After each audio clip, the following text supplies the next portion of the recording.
Di ba nag-challenge ako sa inyo? Nag-challenge ako sa inyo. Kung ayaw mong maniwala na 100% na yung kita ko sa channel ibibigay ito sa mga tao, ikaw ang humawak ng pera. Oh, ibigay ko yung kita ko sa YouTube channel, ikaw ang mag-budget.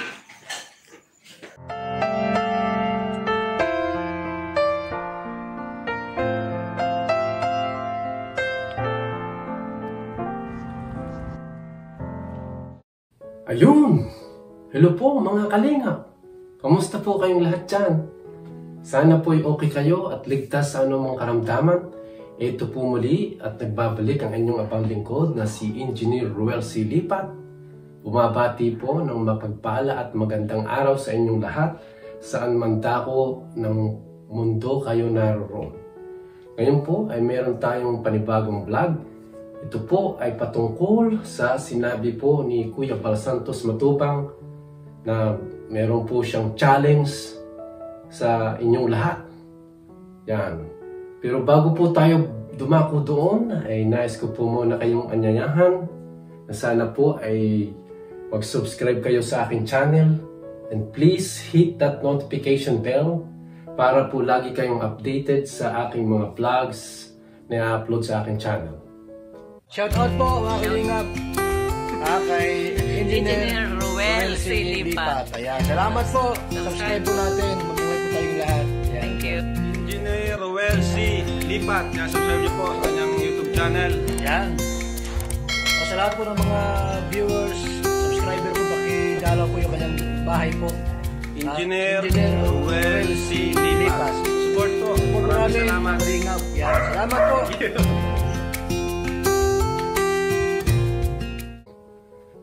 Bago po ako magpatuloy, nais ko po munang ipakita sa inyo itong isang Ravenel Bridge dito po sa amin sa South Carolina. Ito po ay 2 miles bridge na nagdudugtong po ng dalawang magkahiwalay na lugar dito sa aming South Carolina. Ito po, panoorin po natin.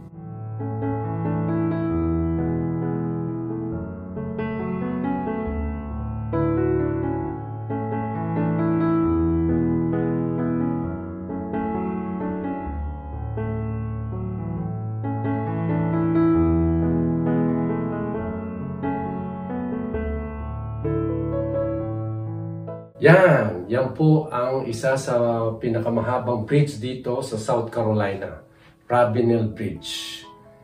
At ngayon, nais ko po munang i-shout out ang isang member ng aking team na walang iba kundi si Ate Bingkay Life TV. Yan. Isa po siyang OFW at masipag din po siyang tumulong sa atin pong mga kababayan na nangangailangan. Isa po siya sa kasamahan namin na nag-donate para po sa pabahay kay Ate Luningning. Kaya pakisuporta naman po sa kanya. Maraming salamat po. Ngayon, tumuloy na po tayo sa main topic for today. Na yun nga po, napanood ko po ang LS ni Kuya Bal Santos Matubang. At meron po siyang challenge. 1.68 million pesos po ang challenge niya na handa po niyang ibigay sa kung sino man na gustong tumanggap nito at ipamahagi sa mga taong kanyang tinutulungan. Pero kapag po na short, kayo po ang mag-aambo na. Panurin po natin ang kanyang video saglit para po makita natin at ma-check kung talagang totoo po ang sinasabi ko. Pero yan po ang nanggaling sa kanyang bibig. Kaya ito, panurin po natin. Sabi ko noon sa inyo, after ako nagsabi noon sa nag-1M tayo, subscriber, 100% itulong ko sa programa ng Lingap. Sino maniniwala sa atin? Di ba? Oh. Kaya walang pwedeng idahilan, ay nagpapayaman si Kuya Bal, binibidyo para kumita. Dahil na po. Bakit? 2 channel ko eh. Yung isang channel po, sapat na sa akin yon. Sa kumbaga sa bibili ka na kung ano mong gustong bilhin dyan. Pero lahat yan, pantulong pa din natin. Oh. Di ba nag-challenge ako sa inyo?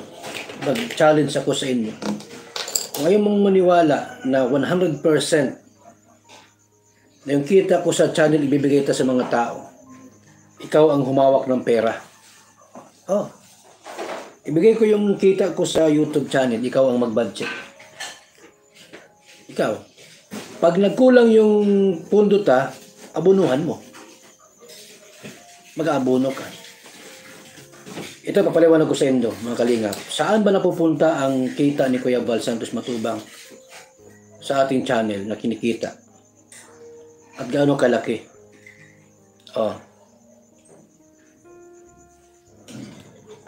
Yung kinita ko po, mga kalingap, ngayong buwang ito, last month, wala pang 2 milyon. Wala. Nasa 1,680,000 lang po. Yun ang kinita natin. Malaki ba ito? Maliit? Malaki o maliit? Check natin. Okay. Araw-araw po ang nilabas kong pera 50,000. Sa pagtulong. 50,000 ubos yan lahat. Magkano po sa isang buwan? Yung 50,000 po. Kasi Lunes hanggang Linggo yan. Walang pahinga yan. Yung 50,000 po kulang pa minsan. Ilang pabahay po yung ating binubuksan? Ilang pabahay po yung ating binubuksan buwan-buwan? Minsan 7, minsan 5, minsan 10. Masabi ka, ay may sponsor Kuya Val ang pabahay mo. Okay, sige. Iwan yung grupo ba ng sponsor? Yung sponsor po, hindi man natin pwedeng pilitin na, oy, ito lahat, bayadan mo ito, mga materialis. Di po hindi yan. Depende po sa commitment at kakayanan ng mga grupo. Halimbawa lang ito. May isang pabahay po, nagbigay yung grupo ng 20,000 pesos. 20,000. Sa karpintero pa lang shoot na ito. Wala pa sa materyales. Sa mga gastos pa lang po ng pagbibiyahe po, gasolina, karpintero, yung 20,000 po ubos na yun. Wala pa yung materyales. Wala pa. Yung babae po umabot ng 100,000. Saan galing yun? Yan po galing po sa ating YouTube channel. So yan, natinig po ninyo ang kanya pong salary noong August ay umabot po ng 1,680,000 pesos. Pero yun din ay naipamigay niya po sa lahat ng taong nangangailangan. Kaya bali wala rin po siyang kinita. Lahat po ng kinita niya noong buong August ay naipamahagi sa mga feeding program, sa pabahay program, sa mga official Lingap partners, sa mga Kalingap Center. Lahat po yun na ipamigay niya. Kaya wala rin po natira sa kanya. At sabi po niya, handa niyang ibigay ito sa taong hindi naniniwala na ang kanya pong mga kinikita ay talagang 100% niyang pinamimigay. Kaya kung sino man po ang gustong mag-accept ng challenge na Kuya Val, please come out and accept it. Napaka-transparent po niya. Wala po akong nakitang YouTube vloggers or charity vloggers na katulad po niya na very transparent. Inilaid out po niya ang pasok na pera sa kanya at the same time sinasabi po niya kung saan napupunta ang bawat sintimo na kanyang kinita sa YouTube channel. Napakarami po ng mga expenses. Oo nga't meron pong executive partners, mga supporters na katulad po namin, pero siya, sinabi po niya na yun ay porsyento lang ng kanyang mga pinagkakagastusan. Kumbaga, nagbigay po siya ng example na kung may magbibigay po na executive partners na let's say 20,000, kulang pa raw po yun sa isang gastusan para sa mga pag-ano ng materials, pagbili ng materials sa karpintero. Kaya talagang tama po siya sa sinasabi niya na yun nga pong mga materials at saka bayad sa karpentero ay kulang pa po yung donation ng mga binibigay ng mga official executive partner para po sa kanyang mga program. Kaya very transparent po siya, hindi po siya nagtatago ng anuman. Maski po income, sinabi po niya ang kita niya sa YouTube channel. At the same time, sinabi din po niya ang mga pagkakagastusan. Sabi po niya, everyday, araw-araw, may dala-dala siyang 50,000 pesos na yun po ay pinamimigay niya dun sa mga matatanda na nangangailangan at sa mga feeding program, 50,000 per day. Ngayon, meron pang pagkakataon na pagbutaw siya nagbablog, merong nangangalapit ng mga taong pambili ng gamot, may masakit, hindi na po niya na ibablog. Kaya may mga expenses po din siyang hindi natin alam na yung pala ay ibinibigay niya na hindi na nakablog. Kaya May mga binibigyan ako wala sa camera po, dami yan. Na biglang magpupunta ako sa pagbablog, may lalapit, kakalabit, hingin tulong, pambiling gamot. Hindi na kasama sa vlog yun. Maraming ganyan po sa ano natin. sa kanya pong mga araw-araw na gastusan ay marami din po siyang natutulungan na hindi po natin nalalaman. Dahil sabi po niya sa kanyang video na merong mga ngalapit, hingi ng tulong panggamot, pambili ng gamot, pang ospital, hindi na naibablog. Kaya mga kababayan, kailangan po nating suportahan si Kuya Bal. At sinabi po niya na oo nga't malaki ang channel mo, ay hindi ibig sabihin ay malaki na ang iyong income. Malaki na ang iyong revenue. Yung po ay nababase sa number of views. Nagbigay po siya ng example, oo nga, meron niya dyang milyon ang subscriber pero konti lang ang views. Di wala ding malaking revenue. Mas magaling pa raw po yung konti ang subscriber pero milyon ang views. Hindi man porket nag 1 million tayo, malaki na ang kita, dahil po. Hindi yun ang basihan na, uy, 1 million na si Kuya Bal, malaki na ang kikitain, hindi po. Hindi po gayon. Nasa mga views yan binabasihan. May mga may mga malaking channel baga, 4 million ang subscriber, ang views lang, o konti. Siyempre, konti din ang revenue, konti din ang kikitain mo doon. Wala yan sa palakihan. Kaya ikaw yung 500,000 pa lang, pero ang views mo ay milyon. Mas malaki ang kita nun. Hindi pinapalakpakan yan. Uy, marami ng view, marami ng subscriber, palakpakan natin. Hindi po. Nasa views, maraming manonood. Pag maraming manonood, siyempre, pinapanood yung mga video, mga commercial, tataas yung revenue. Kahit pa billion ang subscriber mo, pero ang nanonood po wala pang 30 mil, wala ding saysay po iyon.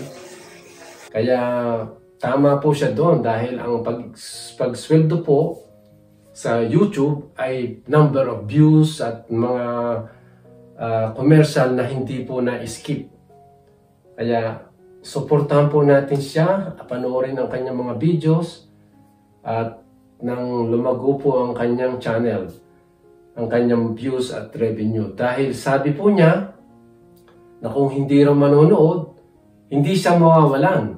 Ang mawawalan ay yung mga taong tinutulungan niya.